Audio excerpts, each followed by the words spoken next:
I Love Guinea Pigs by Dick King Smith, illustrated by Anita Jerem.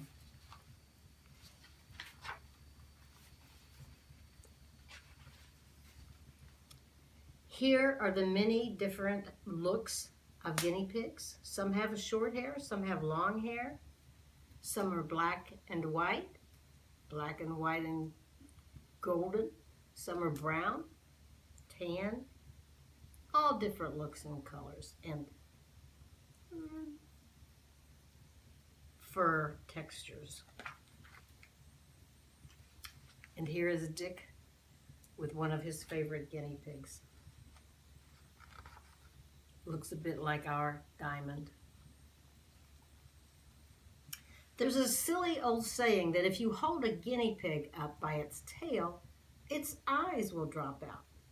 Well, of course they wouldn't, even if you could, which you couldn't because guinea pigs don't have tails. And they aren't pigs either. They're rodents like mice and squirrels and rats. Rodents have special front teeth that are great for gnawing things. These teeth go on growing throughout the animal's life and are self-sharpening. Whatever they're called, it's the way they look that I've always liked. They're so chunky and chubby and cuddly with their blunt heads and their sturdy bodies and their short little legs. They come in tons of different colors, and they can be smooth-coated or rough-coated or long-coated, not to mention the other varieties. I've had hundreds of guinea pigs over the last 50 years, and I've always liked the Abyssinians best. These are the Abyssinians. They have I don't know if they have longer fur or not, but they definitely have definite fur. Guinea pigs are such sensible animals. They're awfully easy to keep because they aren't fussy. They don't like to be cold, of course, or the damp any more than you or I would, and they're not happy living in a poky little place any more than you would be. But as long as they have a comfortable, warm, dry place to live, guinea pigs are as happy as can be. Guinea pigs really like a big, roomy hutch, or better still, a wire pen out on the grass.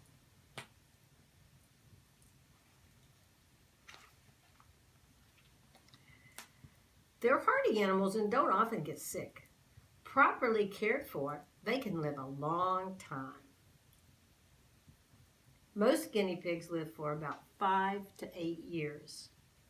I once had a crested female guinea pig named Zen. She lived 2 years with me and then 8 years with one of my daughters. People's hair grows whiter as we age, but Zen's grew darker. Guinea pigs need plenty of food. They love eating, just like you do, and feeding them is half the fun of having them.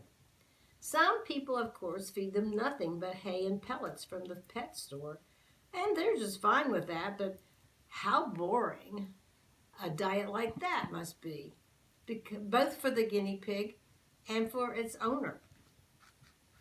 I always used to give my guinea pigs lots of other things to eat as well, like cabbage and cauliflower leaves, carrots, pieces of bread, and apple peelings and wild plants like dandelions and clover. I gave them water too, of course. I give them water too. Of course, guinea pigs need plenty of clean drinking water every day, and their water bottle often needs washing because they like blowing pieces of food back up into the spout.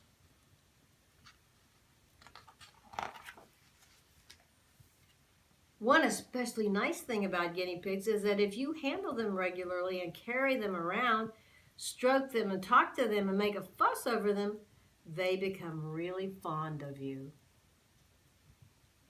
The correct way to hold a guinea pig is to pick it up with one hand over its shoulders and the other supporting its bottom like this.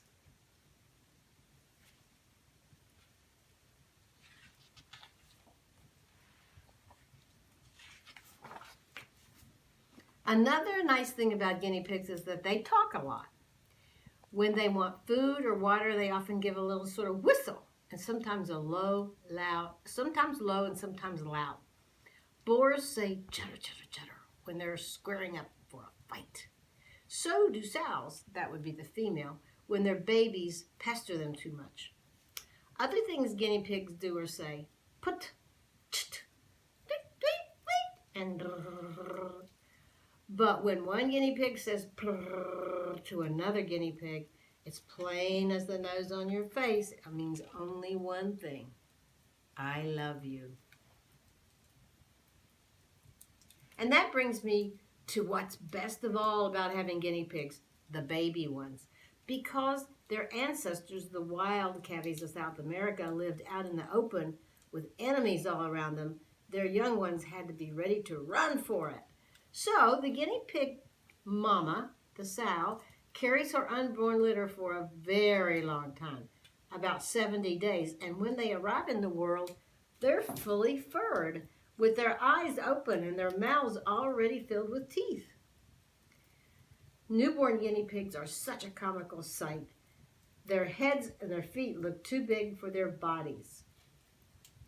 Baby rabbits are born blind and naked and helpless, but not baby guinea pigs.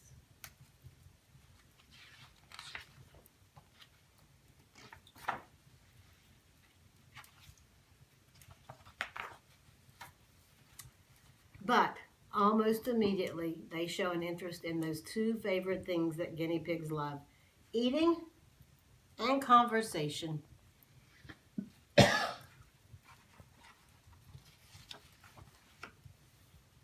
Of all the guinea pigs I've had, there were two that I will never forget.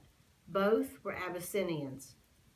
Both were boys, and each in his time fathered dozens of lovely, big-headed, big-footed babies. One was the biggest golden color, and his name was King Arthur. The other was a blue roan named Beach Boy. Both are buried in my yard.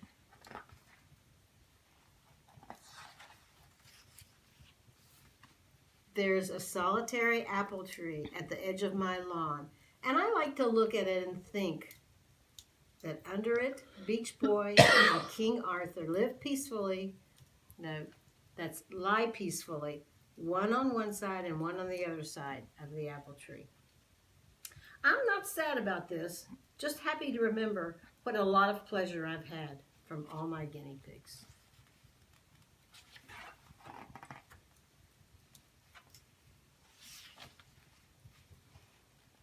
One especially nice thing about guinea pigs is that if you make a fuss over them, they become really fond of you. The end.